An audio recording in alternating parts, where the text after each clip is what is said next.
Assalamualaikum warahmatullahi wabarakatuh.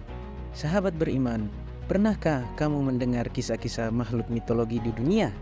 Tahukah kamu, dalam Islam terdapat pula makhluk-makhluk mitologi loh.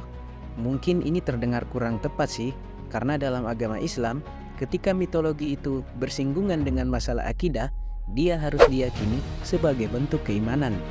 Mau tahu seperti apa makhluk tersebut? Inilah 5 makhluk mitologi dalam Islam berdasarkan Al-Quran dan hadis. Yang pertama, Ya'juj dan Ma'juj. Ya'juj Ma'juj dideskripsikan sebagai manusia yang memiliki kemampuan fisik yang sangat kuat dan sangat rakus. Tahukah kalian ternyata Ya'juj dan Ma'juj telah ada sejak masa Rasulullah SAW. Namun mereka terhalang oleh sebuah tembok besar yang dibangun oleh Zulkarnain. Ada yang menyebutnya sebagai bentuk manusia, makhluk berbentuk raksasa, suatu bangsa atau negeri. Ya'juj dan Ma'juj juga muncul dalam banyak mitos dan cerita rakyat di banyak negara. Ya'juj dan Ma'juj adalah 2 bangsa yang sangat besar jumlahnya. Mereka masih keturunan Adam sebagaimana dijelaskan dalam hadis Sahih Bukhari dan Muslim. Walaupun mereka dari jenis manusia keturunan Adam, namun mereka memiliki sifat khas yang berbeda dari manusia biasa. Ciri utama mereka adalah perusak dan jumlah mereka yang sangat besar sehingga mereka ketika turun dari gunung seakan-akan air bah yang mengalir, tidak pandai berbicara dan tidak fasih, bermata kecil atau sipit, berhidung kecil, lebar mukanya, merah warna kulitnya, seakan-akan wajahnya seperti perisai dan sifat-sifat lain. Yang kedua, Buruk. Buruk atau cahaya atau kilat adalah sosok makhluk tunggangan ajaib yang membawa Nabi Muhammad SAW dari Masjid Al-Aqsa menuju Miraj ketika peristiwa Isra Miraj. Makhluk ini diciptakan Allah, terbuat dari cahaya. Dilihat dalam kamus bahasa, maka kita akan menemukan istilah buruk yang diartikan sebagai binatang kendaraan Nabi Muhammad SAW. Dia berbentuk kuda bersayap kiri kanan. Dalam pemakaian umum, buruk itu berarti burung cendrawasih, yang oleh kamus diartikan dengan burung dari sorga. Sebenarnya, buruk itu adalah istilah yang dipakai dalam Al-Quran dengan arti kilat. Yang ketiga, Dabat al-Ard.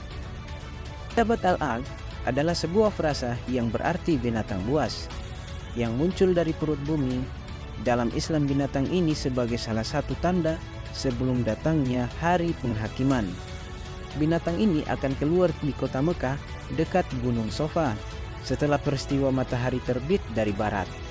Ia akan berbicara dengan kata-kata yang fasih dan jelas. Dabat al-Ard ini akan membawa tongkat Nabi Musa dan cincin Nabi Sulaiman. Ibnu Juraid mengatakan bahwa Ibnu Zubair menjabarkan binatang ini dengan rinci.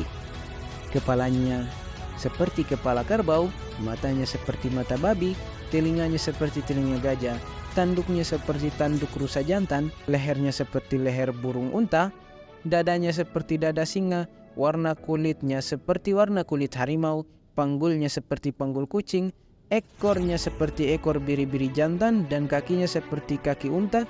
Di antara sepasang persendiannya sejarak 12 ukuran garis lurus.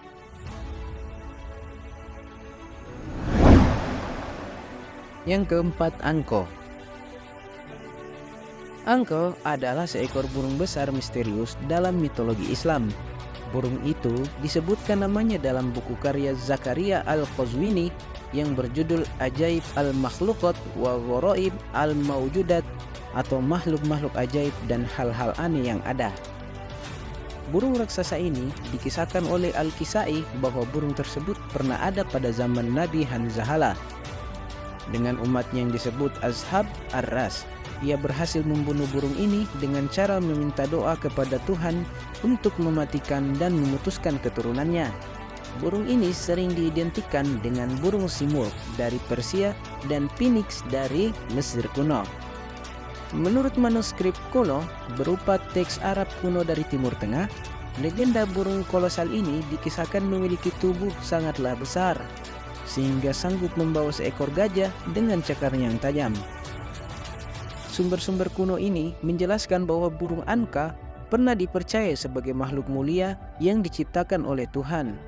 Al-Kisai mengisahkan bahwa burung ini tinggal di sebuah gunung tinggi yang bernama Gunung Falaj. Apabila burung itu terbang, maka ia sanggup menutup matahari seperti awan.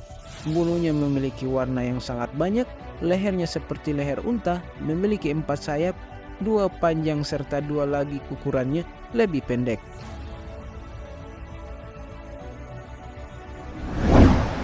Yang terakhir, ikan Nabi Yunus. Ikan Nabi Yunus disebut juga ikan Nun. Ikan ini disebutkan dalam beberapa ayat dalam Al-Quran, di mana dikisahkan saat itu Nabi Yunus mendakwai umatnya agar kembali menyembah Allah. Namun karena tidak membuahkan hasil, Nabi Yunus berniat meninggalkan umatnya itu. Namun tak lama sebelum ditinggalkan, umatnya pun bertaubat kepada Allah. Akan tetapi, Nabi Yunus dengan merasa terlanjur kecewa tetap memilih meninggalkan umatnya, padahal belum ada perintah dari Allah Subhanahu wa Ta'ala. Singkat cerita, dalam perjalanan kapal yang ditumpangi Nabi Yunus, kelebihan muatan dan diterpa badai, yang mengharuskan adanya pengurangan beban muatan. Sang kapten kapal pun melakukan undian, di mana nama Nabi Yunus keluar sebanyak 3 kali, dan dia pun dibuang di tengah laut, dan Allah memerintahkan ikan Nun untuk menelannya, sehingga Nabi Yunus merasakan 3 kegelapan: kegelapan perut ikan, kegelapan dalam laut, dan kegelapan malam. Nabi Yunus alaihissalam tinggal dalam perut ikan ini selama 40 hari. Nabi Yunus tidak berhenti bertasbih dan berdoa memohon ampun kepada Allah Subhanahu wa Ta'ala karena tidak membimbing umatnya dan malah meninggalkan umatnya. Teriakan zikir dan tasbih yang dilantunkan Nabi Yunus menggema ke seluruh lautan. Kemudian Allah Subhanahu wa Ta'ala memerintahkan ikan Nun untuk membawa Nabi Yunus alaihissalam ke sebuah pulau, dan kemudian memerintahkannya untuk memuntahkan Nabi Yunus alaihissalam di pulau itu. Sahabat beriman, demikianlah 5 makhluk mitologi dalam Islam versi dimensi iman. Semoga video ini bisa bermanfaat dan bisa meningkatkan keimanan kita dalam memahami kisah-kisah Islam yang terdapat dalam Al-Quran maupun hadis. Wallahu a'lam bishawab. Wassalamualaikum warahmatullahi wabarakatuh.